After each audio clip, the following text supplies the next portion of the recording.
रिश्तेदारों से आप चाहकर भी पीछा नहीं छुड़ा सकते। कुछ ऐसा ही हाल था अनिका का। क्या अनिका के पापा उसे चैन से जीने देंगे? क्या कामिनी फिर अनिका का जीना हराम कर देगी?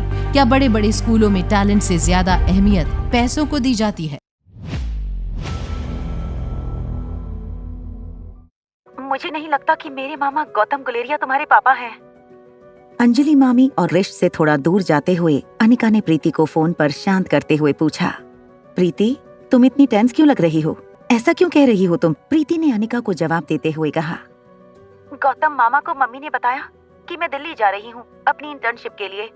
तो गौतम मामा हमारे घर आए थे और उन्होंने मम्मी से कहा कि मैं तुम्हारे पास जाऊँ और तुमसे पैसे मांगूं।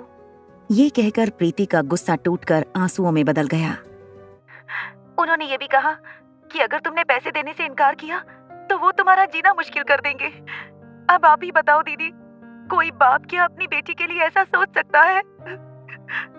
गौतम गुलेरिया की धमकी से ज्यादा अनिका को इस बात की खुशी थी कि प्रीति दिल्ली आने वाली थी। अनिका ने मुस्कुराकर प्रीति से कहा, ये तो कितनी अच्छी बात है कि तुम दिल्ली आ रही हो। तुमने मुझे पहले क्यों नहीं बताया? प्रीति ने अनिका की बात सुनकर अपना रोना कंट्रोल किया और अपने आंसू पोंछते हुए कहा, हाँ दीदी, मैं दिल्ली आने वाली हूँ और मेरे साथ कामिनी भी दिल्ली आने वाली है।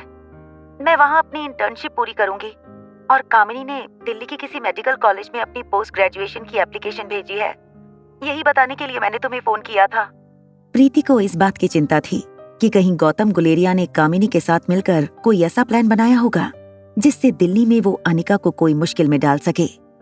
हालांकि अनिका को ना तो गौतम गुलेरिया से और ना ही कामिनी से कोई डर था। अब सारी बातें भूल जाओ, मुझे कुछ नहीं होगा। तुम तुम्हारा ख्याल रखना और यहाँ किसी भी चीज की जरूरत पड़े तो फौरन मुझे फोन कर देना, मैं तुम्हारे पास चली आऊंगी। जब तक अनिका प्रीति से फोन पर बात कर रही थी, कृष मल्होत्रा फॉर्मल अटायर में कपड़े बदलकर अपने बेडरूम से बाहर निकला। अंजलि मामी और अनिका कृष को देखते ही रह गए। कृष सीढ़ियों से नीचे उतरा और बिना अनिका को देखे उसने अनिका को आवाज लगाई, क्या अब तुम खड़ी खड़ी मुझे देखती ही रहोगी या फिर इंटरव्यू के लिए स्कूल चलोगी? अनिका ने अंजलि मामी को देखा और अपनी आईब्रोज ऊंची करके इशारे से कृष के बर्ताव की तारीफ की। घर के बाहर गैराज में कृष ने एक बटन दबाया।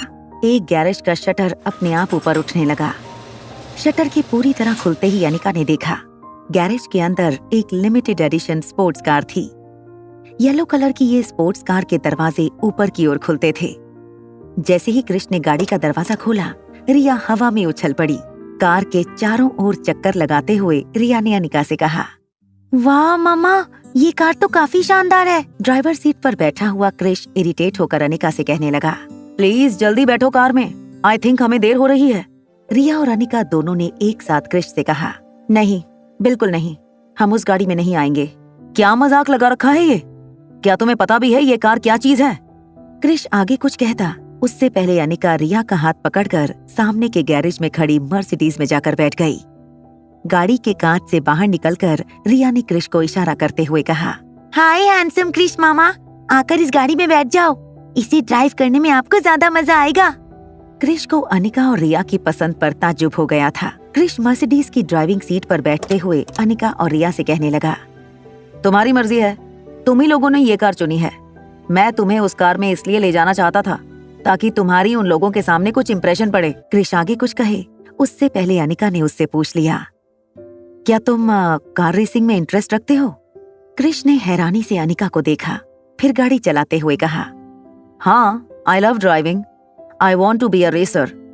ये सुनकर बैक सीट पर बैठी रिया उछल पड़ी।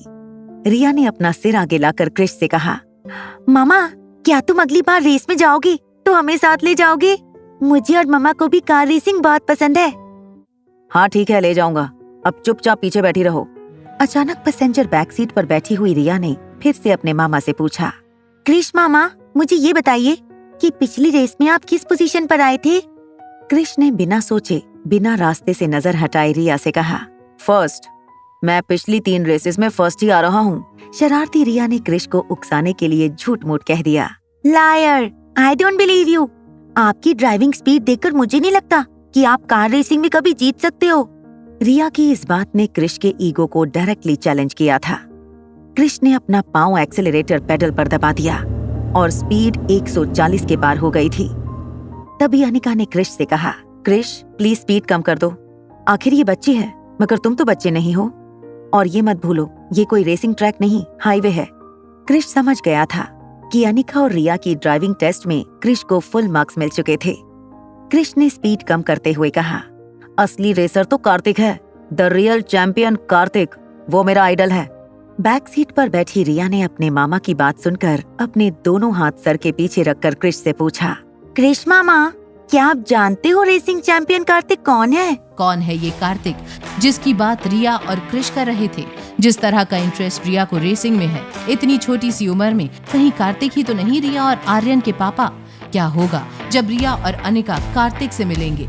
जानने के लिए देखिए अगला एपिसोड सिर्फ पॉकेट एफएम के YouTube चैनल पर। और एक लड़की को देखा तो के सारे एपिसोड्स को सुनने के लिए डिस्क्रिप्शन में दी हुई लिंक से डाउनलोड कीजिए पॉकेट एफएम।